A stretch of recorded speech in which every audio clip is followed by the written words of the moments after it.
Hi soulmates, welcome back again to another sewing tutorial on this channel. If you're stopping for the first time, this is Jowins Fashion Ville. In today's video guys, we'll be learning how to make a stylish corset blouse or corset top with asymmetric neckline, which is a stylish neckline, and also a keyhole. Okay, so guys, if this is what you're interested in learning, please watch the video to the end, like, share, and most importantly, please subscribe guys. So let's get started. Okay guys, so I have my pattern paper on my work table. We'll go ahead and draft. Okay, we'll be drafting so that we'll carry everybody along, including beginners. I'm going to be detailed as possible as I can. So guys, please let's pay attention to the details. So the full measurement of my pattern is about 22 inches or 22.5 thereabout. Okay, so I'm going to be coming down by half an inch. This is half an inch, which is a guideline for me to draw my horizontal and vertical measurements, but I'll be starting with the vertical measurement, and as we proceed I'll be drafting I'll also incorporate the horizontal measurement. Okay guys, so as we all know, it is an asymmetric neckline, but I'll be starting with a simple basic neckline, which is 3 inches. I'll go ahead and also place my shoulder measurement, which is my shoulder to shoulder, divided by 2. Just use your measuring tape, place on one shoulder, extend it to the other one, and then simply divide it by 2. So for me, I have 7.5. So go ahead and place yours if you're drafting with me. For the shoulder slant, I came down by 1 inches, and then I linked it to the neck width, which is 3 inches. My armhole measurement is my round armhole divided by 2. I mentioned this a couple of times that sometimes I use my round armhole divided by 2.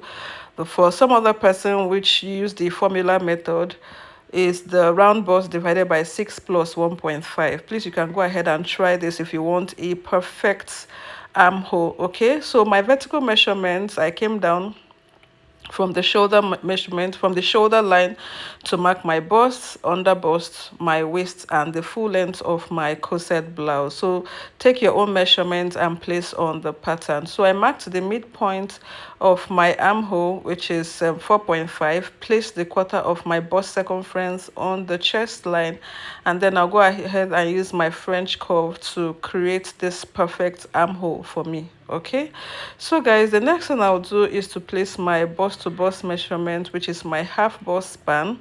So you go ahead and use your measuring tape, place on one nipple to the other, and then divide it by 2. Okay, which is also tagged as the bust span. So I'm going to be marking that on my underbust, my waist, and my the full length of my blouse, and then I'll link the points up. So guys, for the underbust contouring, I'll be doing 1 inch on both sides, and then I'll go ahead and contour it using my French curve, contour it to the bust point. So you can either come down by half an inch or 1 inch from the bust point, depending on how busty you are, or your bust size. I would just say that. So for the over bust, I'll be using my exact radius, the underbust radius, which is my bust to my underbust. For me, I have 3.5, so I'll be using my actual bust radius, which is 3.5. You can choose to go above or below depending on what you want. If you want your cleavage to be revealing, you can come down a bit. For the overbust contouring, I'm doing 0.75, which is 3/4 of an inch on both sides, and then I'll go ahead and contour it to the bust point, as you can see me doing. Okay guys, so I'm done contouring it to the bust point, and this is what we have for the over bust and the under bust contouring. So guys, the next thing I'll simply do on the bust line, which is on my center front, I went in by half an inch, and then I'll go up by 1.5 inches. So on a spread, I have 1 inch. If you know you have a wider bust, you can do 1.5, which is 0.75. So I'll go ahead and draft my cup, linking it to this point, as you can see me doing. Okay, so I've drafted one part of the cup. For the other side of the cup, I'm going to be marking additional 1 inch to my bust radius, and then I'll curve it this way to link it to one dart leg.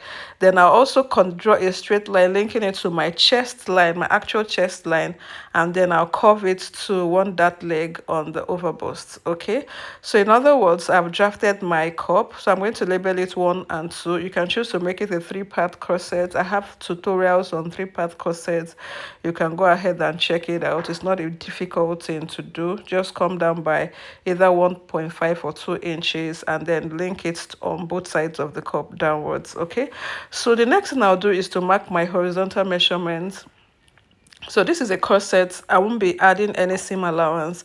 It's advisable that if you're drafting pattern for your corset, don't add any seam allowance. Just cut your seam allowance on your fabric, which is 1/2 inch. So I'm going to add just the dart intake and my actual body measurement, which is 1/4 of your body measurement plus your dart intake. Okay, so guys, we'll simply proceed to the snatching of our waistline. If you have a flat tummy, I would advise that you work with 0.5. But if you have a protruding stomach, I will simply advise you work between 0.75 to 1.5 inches. So at this point, I'm doing 0.75 for my front pattern. Okay, I'll be doing a different thing for the back.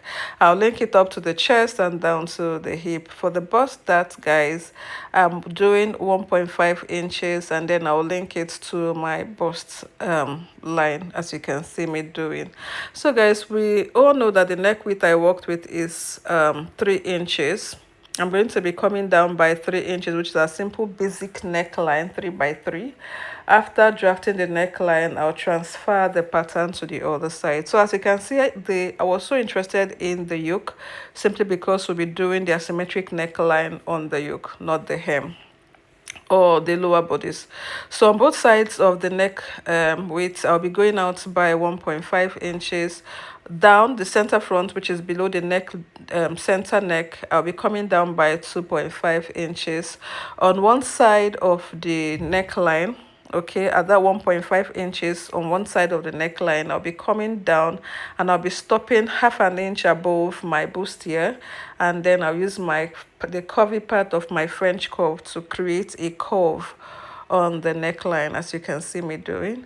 So the next thing we'll simply do is to draft our keyhole. I'm also going to be working with my pattern master. You can choose to do a freehand if it's convenient for you, so go ahead and draft your keyhole. This is very easy. Ensure that it doesn't get into the bustier, which is the overbust part of your bustier. So I'll simply go ahead and use my scissors to cut out the excess pattern paper, as you can see me doing. Okay guys, so if you have watched to this point, don't forget to give us a thumbs up, please. Your comments, your likes, your shares will go a long way for YouTube to recommend this video. Please, I really appreciate all your support. So the next thing I'll simply do is to place my bustier back on fold. I'll go ahead and cut open my waist dart to enable me close up my bust dart. So as you can see, you'll observe that the lines are a bit irregular. So I'll go ahead and reblend it. I'll reblend the cup and also reblend the waist snatching parts effects. And then I'll use my masking tape to secure the closed darts. Okay, then I'll go ahead and use my scissors to cut out the excess pattern paper and also remove the dart intake, as you can see me doing. So after cutting this out, remember that the pattern is on fold, so I'll be working with just one pattern paper for illustration. So this is it, the front pattern. Will proceed to the back. So go ahead and prep the back. So for my back pattern, I also placed my pattern on fold, which is not compulsory. You can choose to just work with one pattern without placing it on fold, since the asymmetric neckline is not really going to affect the back. Okay, so I'm going to show you guys what to do.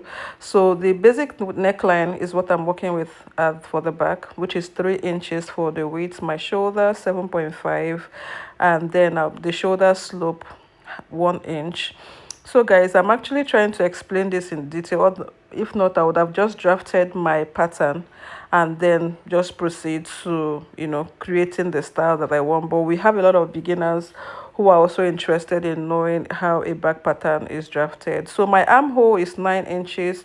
I'm going to be marking the midpoint of my armhole, place my bust, quarter of my bust on the shoulder, and draft my back armhole. You can see that the armhole for the back is different from that for the front. The front you go in by half an inch, but the back pattern you just link the midpoint of your armhole to your chest line.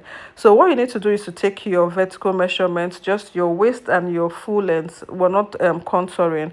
You need to also place your half bust span, which is your nipple to nipple, on your chest, your waist, and the full length of your corset blouse. And then you go ahead and place your waist dart, which is half an inch on both sides, link it down upwards and downwards. So I also mentioned that the full measurement of my back pattern is around 20 0.5 inches, because the front pattern will remove the bust dart, so it's advisable that you reduce your back pattern by 1.5 inches, or whatever measurement you use in snatching your bust dart. Okay, so for the waistline, I'm snatching by 1 inch for the back pattern. I did 0.75 for the front, but the back I'm doing 1.5. I'm doing 1 inch. I went ahead to place my front pattern on the shoulder. I'll come down by 1.5 inches and then link it. I hope this is making sense. I just placed my shoulder on the my back pattern. So from the neck, center neck, I'm coming down by 2.5 inches. I use my French curve to create my yoke. So this is my yoke for the back pattern, and then this is this waist snatch effect is 1 inch. So on the center back, I'm going to be going in for by 1.5 inches for the lacing bar. As you can see, I'm going to be cutting this out. This is very important, most especially if you actually snatched. Okay, you can cut it out. But if you didn't do your waist snatching, guys, if there's no waist snatching effect on your pattern, you can do your lacing bar. You can go in as much as 3 inches. Okay, so guys, I'll go ahead and cut out my pattern paper, the excess pattern paper for the back, and then I'm going to be opening it up to let us know the outcome of our back pattern. So thank you so much, guys. I'll see you in my next tutorial.